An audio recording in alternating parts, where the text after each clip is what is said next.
Écoutez, on vous remercie de venir à cette réunion d'information organisée par Sud. Cette réunion, elle fait suite au rassemblement et puis à la même réunion d'information que nous avons faite la semaine dernière en équipe 22.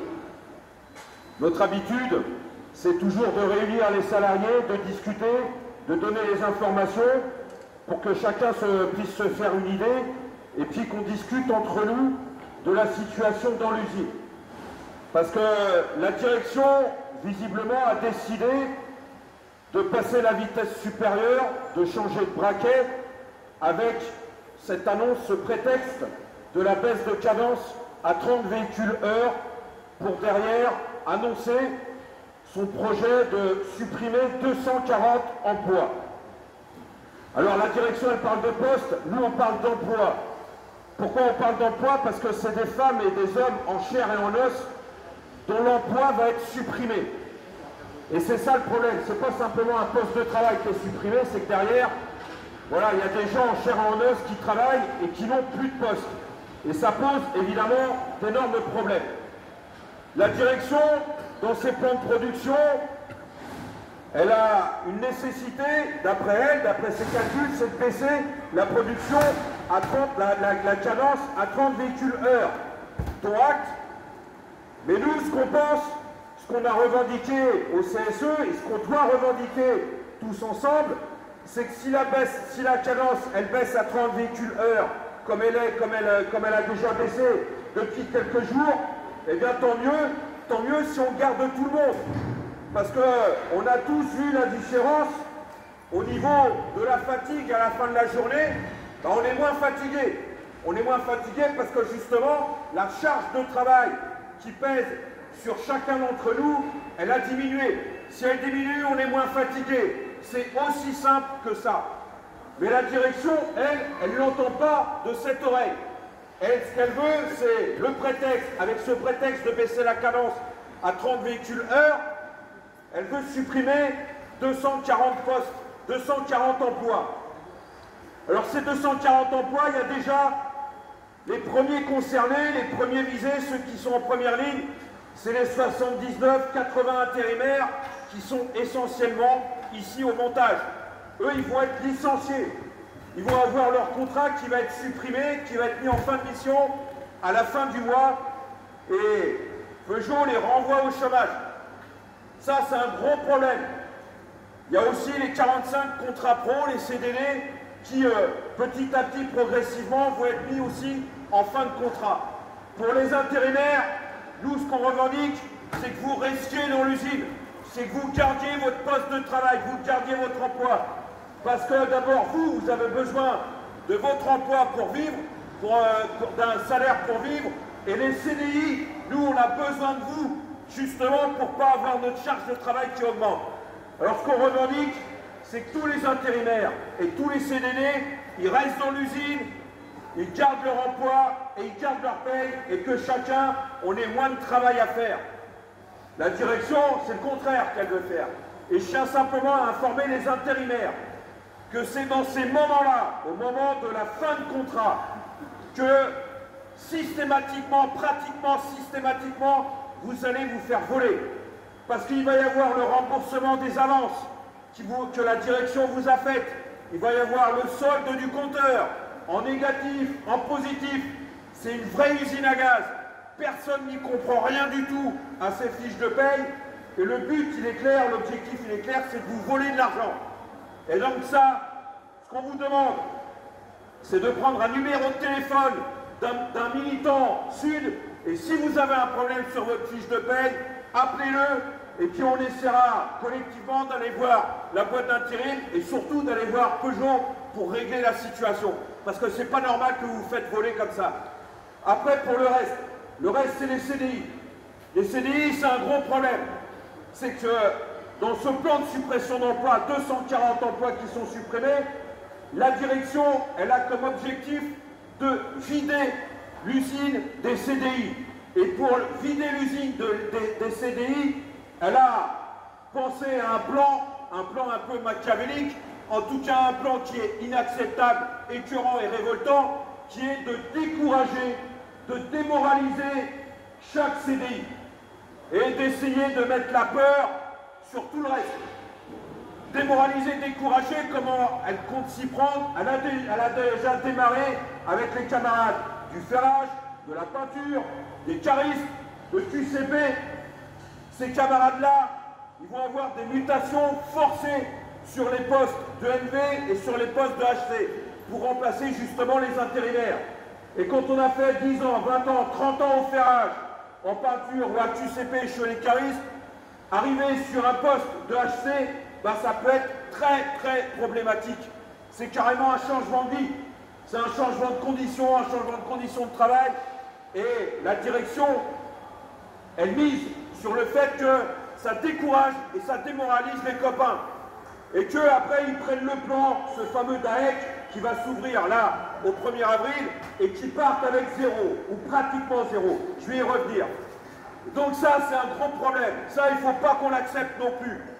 Et puis, il y a le problème aussi, pour vous dire comment elle est sans pitié et machiavélique, c'est que par exemple, pour les camarades de la maintenance ou de chez Kaizen, les ouvriers de maintenance qui sont là pour dépanner, pour faire du préventif, bref, ils ont leur boulot à faire, la direction, elle leur dit, eh ben, chacun à votre tour, vous allez faire des rotations de 3 mois sur les chaînes sur les postes, sur les chaînes de HC et de LV. Ça aussi, c'est inacceptable.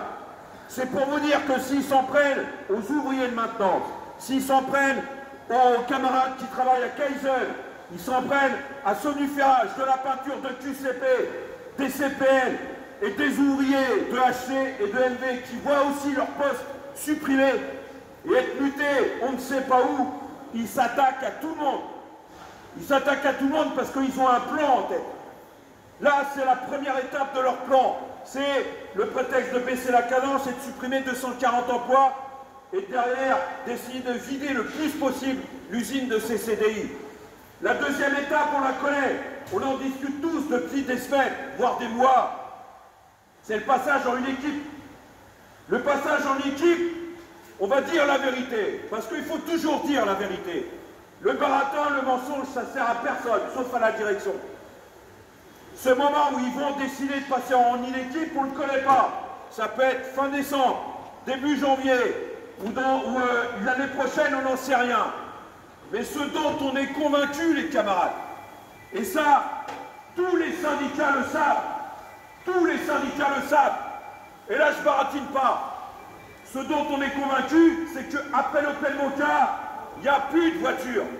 Il n'y a plus de voiture qui va être fabriquée ici à l'usine de Poissy. Je vais expliquer, je vais donner les raisons. Et les raisons, on les connaît tous, les arguments. C'est que d'abord, il n'y a pas de projet. Personne ne connaît de projet. Et même quand on discute avec les cadres, les ingénieurs de Vélizy, ils nous disent, il y a zéro, il n'y a rien, il n'y a même pas quelque chose au début du tuyau pour Poissy. Quand on discute avec les sous-traitants, les fournisseurs, que ce soit Lear, à Erani qui fabrique les sièges, à Forestia, à Méru, à Gestamp, dans le sud de l'Essonne, ils nous disent Poissy, 2026, 2027, vous n'êtes plus clients. Il faut qu'on aille chercher des clients ailleurs si on ne veut pas fermer la boutique. C'est ça qu'ils nous disent. Et puis, il y avait ce fameux projet de la peinture. Vous vous souvenez, quand Tavares, il y a quelque temps déjà, il était venu. Il avait dit, et ça c'était il y a déjà quelque temps, quand il y aura un prochain véhicule ici à Poissy, il faudra démonter la peinture là-bas, parce que c'est un truc qui est complètement dingue, et remettre la peinture au milieu de l'usine. Quand il y a eu le nouveau DRH, M. Dachet, qui est arrivé ici, en remplacement de M. Long, on a posé la question, il en est où le projet de la peinture à remettre ici au milieu de l'usine? Il nous a dit, je ne suis pas au courant de ce projet. C'est même pas, c'est pas d'actualité. Il n'y a plus de projet pour déménager la peinture. Et on le sait, il n'y a plus d'investissement dans cette usine. Alors oui, ils ont décidé, et ça on le dit, en tout cas nous on le dit, ils ont décidé de ne plus fabriquer de voitures après l'Opel. Alors il y a une petite rumeur du coup. Il y a certains du côté de la direction qui disent « Mais si, il va y avoir un nouveau véhicule. S'il y a un nouveau véhicule, moi ce que j'ai entendu parler, c'est la version sport de l'Opel Mokka. C'est pas un nouveau véhicule, c'est juste une version sport qui ne se vendra pas plus que cette voiture qui se vend. Alors il faut qu'on regarde les choses en face. Il ne faut pas qu'on ait peur de l'avenir. La peur n'évite pas le danger. Et ce qu'on propose, c'est justement de réfléchir à tout ça.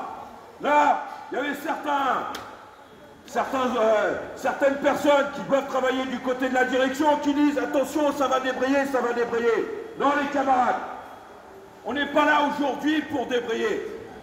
Je vous dis la vérité, on est là aujourd'hui pour réfléchir, pour discuter, pour voir comment on va défendre notre peau. Parce que c'est ça le problème. La grève, ça vient après la grève. Quand on en a la force, quand on a un plan et quand on sait où on va et à combien on y va. Ça oui, là on démarre la grève s'il faut la démarrer la grève. Et on sera sûrement obligé de la démarrer. Mais avant, il faut qu'on réfléchisse à notre problème.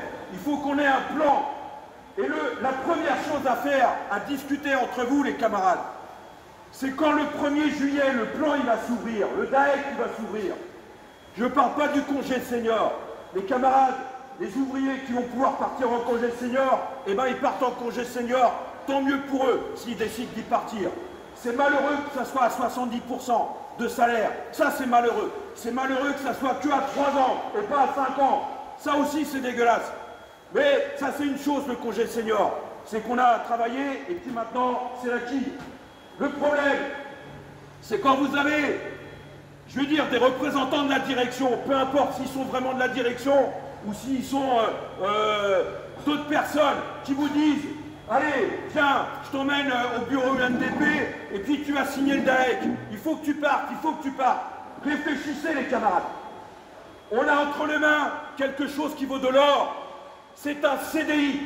Un CDI, ça vaut de l'or. Il ne faut pas le vendre pour une bouchée de pain. Ça, c'est pas possible. Regardez ce qui se passe à l'extérieur. Il y a de plus en plus de chômeurs. Les patrons, ils continuent les liquidations d'entreprises comme AMA France. Et il y a ce projet qui va passer du gouvernement qui va réduire l'indemnisation du chômage de 18 à 15 mois. On sera encore moins indemnisé au niveau du chômage. Donc ce qu'on dit, nous, c'est gardez votre CDI, les copains. Accrochez-vous à votre CDI. Parce que pour faire la bagarre, quand il faudra le vendre, le CDI de Stellantis, eh bien ça vaut quelque chose, un CDI de Stellantis. Eh bien il faudra le vendre le plus cher possible, si on doit le vendre. Si on doit le vendre. Et on y mettra le prix. Parce que c'est notre peau qu'il faudra défendre. C'est notre peau et nos familles. Donc ce qu'on vous dit, c'est qu'il faut rester dans cette usine. Parce que oui, l'avenir, il n'est pas bon. Ce que le patron il nous réserve, c'est pas bon. Ça pue, comme on dit.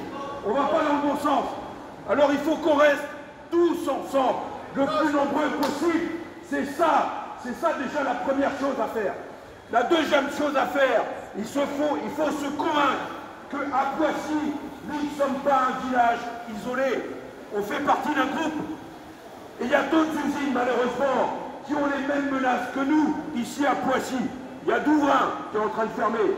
Il y a Ordin, il y a Metz-Borny, il y a d'autres usines. Et puis derrière, il y a les sous-traitants. Il faut qu'on ait dans notre tête qu'à Poissy, la bagarre, si la bagarre on devra la faire, ça ne sera pas que à Poissy.